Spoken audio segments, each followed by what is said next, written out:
Balik Maynila na mga bakasyonista ang nagdiwang ng Pasko't Bagong Taon sa kani-kanilang probinsya. Hanggang ngayon ay patuloy pa rin pagdating ng mga pasahero sa iba't ibang transport terminal sa Metro Manila. Ang ulat mula kay Joseph Parafina. Patuloy ang pagbuhos ng mga pasahero mula sa iba't ibang panig ng mga lalawigan matapos ang may ilang araw na bakasyon.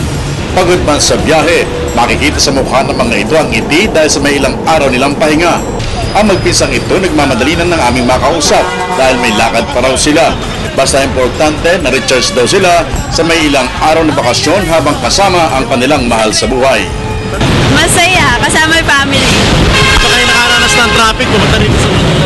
Traffic po. Pero, Tsaka kami sa anong pinagkukunan niyo ng pansin? Saan niyo ginamit yung mga kailangan? with family.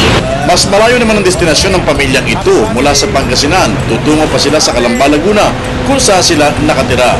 Pagod man at ubos ang pera dahil kasama ang buong pamilya, kung may pagkakataon ay uulitin daw nila ito dahil sa kakaibang nararamdaman sa may ilang araw nilang pagbabakasyon. Medyo kulang kasi 3 araw lang kami ang bakasyon namin. Pero bakit masaya din. At dahil sa dami ng mga nagsisibabang pasahero, busy-busy naman ang mga porter na ito sa paghatid ng mga bagahe ng mga pasahero. Bagamat wala silang sinisingil, anumang halaga, nag-expect naman sila ng mga karampatang bayad mula sa mga pasaherong dagsa ngayon galing probinsya. Mula bus hanggang terminal.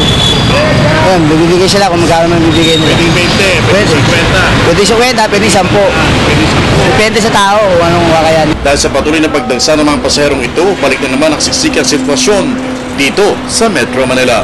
Para sa Telebisyon ng Bayan, ako si Joseph Parafina.